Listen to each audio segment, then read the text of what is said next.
All right, good morning. Bingo is like not that far away. All the information is in the bulletin, but as usual, the first thing we're looking for is sponsors. So there are sponsor forms out in the hall. I'm going to print some more if we need them, but I think there's enough. If I need to, I can go to the office and print some more. But right now, we are looking for sponsors. That is the main way that we earn a profit on this bingo. So if your family is interested in sponsoring, if your company or a company you work for is interested in sponsoring, all the information is on those. And then if you need our tax ID number, I do have paperwork for that too that I can give you. Next week, we'll start talking about the themes and filling the baskets. I know a lot of people like to talk about that too. And then tickets. So advertising, share with your friends and family, come out for a night of fun. There's flyers out there if you have a local business that you stop in and want to put it out. I would appreciate it. We do have the event on Facebook on our page, so please share that out too if you're on Facebook. That's really how we get a lot of our tickets outside of our congregation. So we're hoping for another great year. We have a lot of great bags and a lot of great prizes, and thanks to my team, see all you sitting here, of volunteers that's going out and getting us prizes for our raffles and things. So we're looking forward to it. If you have any questions, just let me know. Your turn. Good morning. I saw you on Facebook. I want to thank everyone who donated to the coat drive. I was able to purchase 10 coats for Shepherd staff. If you feel the inclination to purchase another one, that's great. We can always use them toward the ones that we didn't get covered. That's all outreach is doing at this moment. Keep in mind that we have Shrove Tuesday, pancakes. I need my pancake warriors in the kitchen with me. So come out and celebrate that. That'll be in the announcement probably next week. On another outreach note, we have two ongoing things that we participate in, which is the Panera pickup, and I want to say coffee hour, but that's more fellowship. Please consider helping with these two. Don't smile at me. I see you. I told you you could drive your truck and get to Panera. I would, but I was distracted by the cute little baby. Oh, well, you stop looking at the baby. Some of you might not know, but I pick up Panera every Friday night because we do Friday and Saturday. I've not put Friday onto the congregation, but Saturdays, if someone could sign up, there's no one signed up from here to eternity. You can pick it up Saturday evening at 9. You can pick it up Sunday morning before you come to church. It's relatively easy.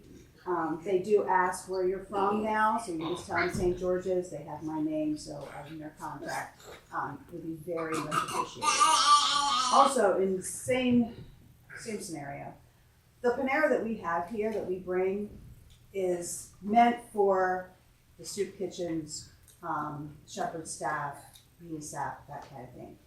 And we're happy to make that available for you guys, and because there's quite a bit of it. But if you could donate $1 or $2 so we can purchase the canned goods if we can't pick up from Panera, perishables, we also supply that with them too. It'd be great. And anybody who wants to help me in the kitchen on a Sunday, I would be happy to have you. Thank you.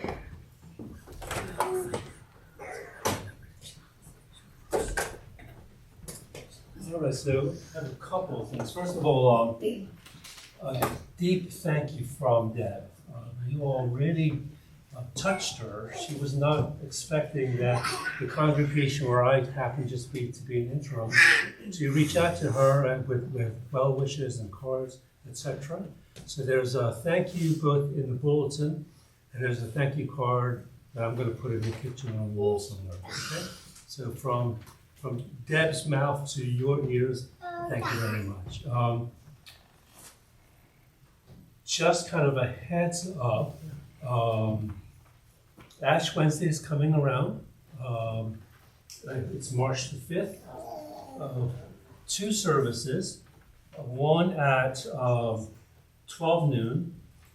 That service will be about a half hour in length, and it follows along kind of the pattern I use for the Celtic youth.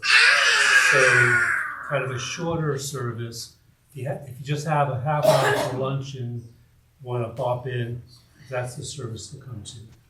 The fuller service will be at 7 p.m.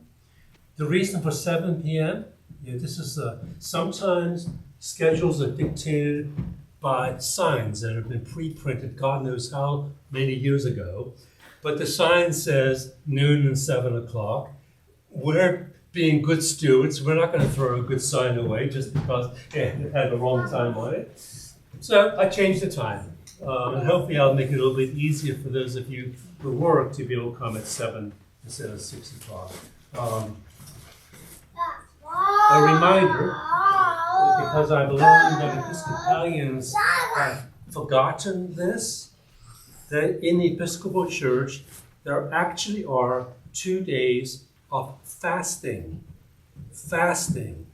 Fasting as in not eating fasting. Fasting is part of every religious tradition. For Muslims, it's Ramadan. For Jewish people, it's Rosh Hashanah, Yom Kippur, right? For Episcopalians, because, we can't deal with fasting for 40 days, so we fast for 2 days, on Ash Wednesday and Good Friday. So just kind of mark that somewhere so that you can remind yourself that Ash Wednesday is a day of fast. So just minimally you tone down. Sometimes for health reasons you can't do a no food for 24 hours. So do very simple meals, nothing in between. But if you can actually fast and refrain from eating, that is what I commend to you. Good Friday is the second day, and I'll remind you of Good Friday as we get closer.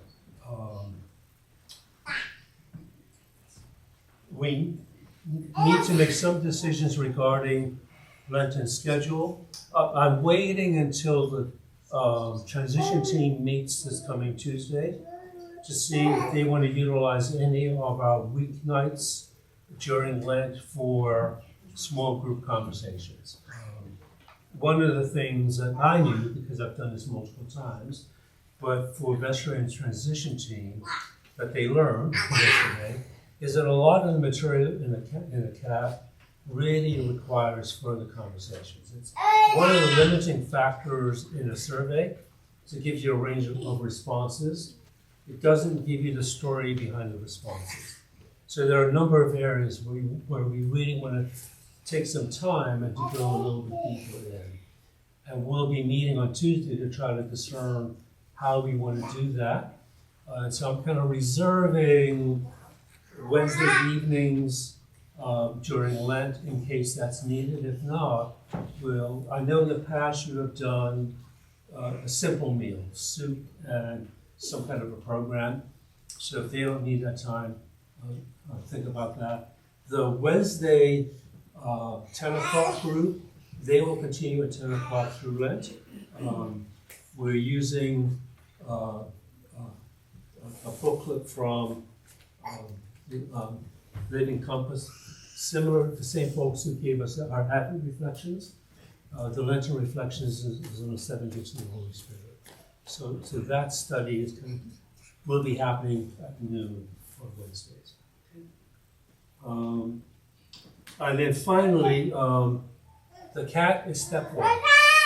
So on the 2nd, we'll have a congregational meeting. So one service on the 2nd at 9 o'clock, followed by a congregational meeting. We'll kind of share with you, I'm going to say kind of some high level data from the CAT. We're not going to try to go into every single detail, but at least give you a kind of a really good kind of overview of the CAT. We set aside 2 hours. We might not need those full 2 hours, but we want to set enough time so that we can make a presentation and also give you opportunity for Q&A. Okay? So that's on the 2nd, no 11 o'clock service on the 2nd, just 9 o'clock. And I hope that we'll have 112% of our average attendance present for that event. Thank you all. Anything else?